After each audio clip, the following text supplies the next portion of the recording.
Good morning बच्चों। आज हम क्लास 8 की गणित की वर्कशीट करेंगे। कार्यपत्रक नंबर 39, डेट है 25 फरवरी। आज को वर्कशीट का टॉपिक है क्षेत्र मिति। हम अपने आसपास विभिन्न प्रकार की वस्तुएं देखते हैं। सभी वस्तुओं की कोई ना कोई आकृति होती ही है, जिनमें से कुछ वस्तुओं की आकृतियाँ का स्वरूप जटिल होता है। हमें समझ नहीं आता कि भाई आकृति किस प्रकार की है। कुछ का बहुत सरल होता है। कुछ आकृतियों में ज्यामितीय आकृतियाँ भी कहते हैं, क्योंकि इन आकृतियों के गुण उनका आकार द्वारा परिभाषित किए जा चुके हैं। इन आकृतियों का परिमाप, परिधि, क्षेत्रफल भी हम ज्ञात कर सकते हैं। इन्हें ज्यामितीय आकृतियों में से कुछ के बारे में आज हम पढ़ेंगे।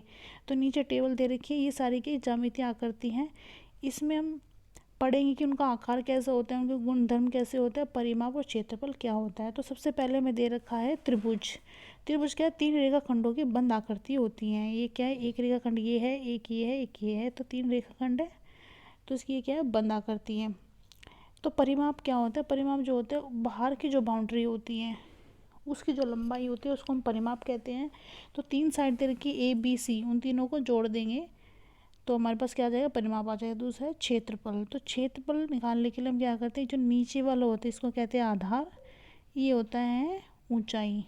तो ये हो जाएगा हाफ, आधा, आधार, ये नीचे वाली साइड गुणा ऊंचाई h। तो ये हो जाएगा एरिया ऑफ द त्रिभुज।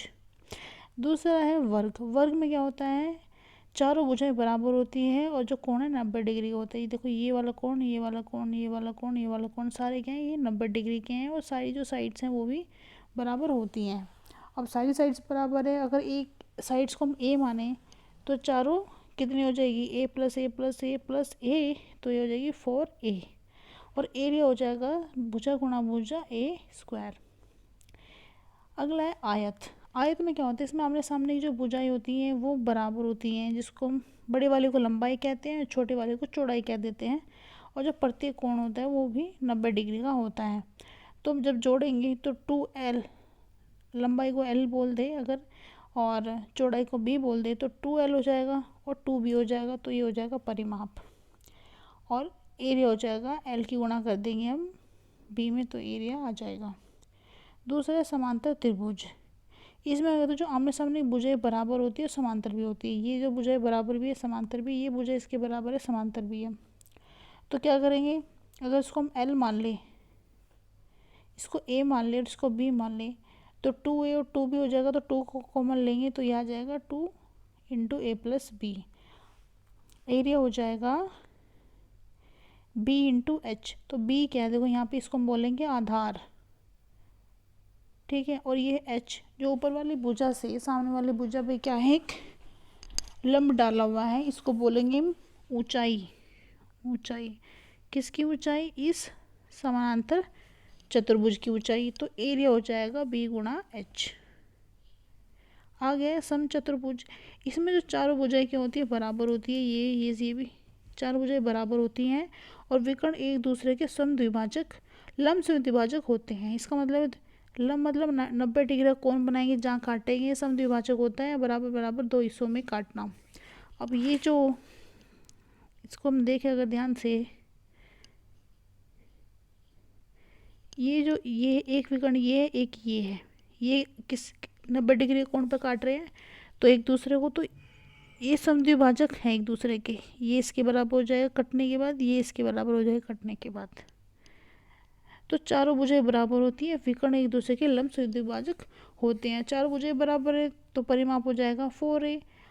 लेकिन यहाँ पे जब हम क्षेत्रफल की बात करते हैं तो ये हो जाएगा आधा गुणा एक ये वाला विकर्ण और एक ये वाला विकर्ण, तो d1 गुणा d2। तो ये आ जाएगा समचतुर्भुज का क्षेत्रफल। दूसरा है समलंब। इसमें क्या होता है? आमने सामने का एक ही रेखा युग्म समांतर होता है। जरूरी नहीं है कि वो सब बराबर ही हो, लेकिन वो समांतर जरूर होता है। तो यहाँ पे देखिए, यहाँ पे जो ए और बी है, ये क्या है? एक दूसरे के समांतर है। तो परिमाप तो वही है, सिंपल है। बाहर की जितनी भी भुजाएं सबको जोड़ देंगे तो a plus B plus C D क्या आ जाएगा? परिमाप आ जाएगा। लेकिन जब क्षेत्रफल की बात करेंगे तो क्षेत्रफल हो जाएगा हाफ गुणा एच, एच क्या है, ये ऊंचाई है, गुणा ए प्लस बी। ए प्लस बी क्या है, जो ऊंचाई एक दूसरे के समांतर है उन दोनों का योग कर देंगे, तो इस तरह से हमारा फॉर्मूला आ जाएगा। अगला है सामान्य चतुर्भुज। सामान्य चतुर्भुज की ना तो कोई साइड्स इसकी पैरेलल है, ना ही कोई साइड्स समांतर है, ना ही कोई साइड इसकी बराबर है। तो बस चार रेखाखंडों की बंद आकृति को हम कह देंगे चतुर्भुज। जब परिमाप की बात करें तो सारी जो साइड्स है बाहर की उनको सबको जोड़ देंगे, A B plus C plus D plus A, तो ये हो जाएगा परिमाप। लेकिन जब हम क्षेत्रफल की बात करेंगे तो हम क्या करेंगे, यहाँ हम क्या करेंगे, एक विकर्ण खींचेंगे, सामने वाले शीर्ष इस पर एक लंब डालेंगे, इधर इस वाले शीर्ष इस पर लंब डालेंगे, तो हमारे पास क्या दो लंब आ जाएंगे, यानी इसी चतुर्भुज में हमारे पास दो ऊंचाई आ जाएगी। तो इसका एरिया हो जाएगा हाफ गुणा d1। अब इसको अगर हम d1 मानते हैं, d1 गुणा दोनों हाइट को जोड़ देंगे h1 प्लस h2। इसको हम ऐसे भी ले सकते हैं, अगर हम कोई भी हमने चतुर्भुज ऐसे बना लिया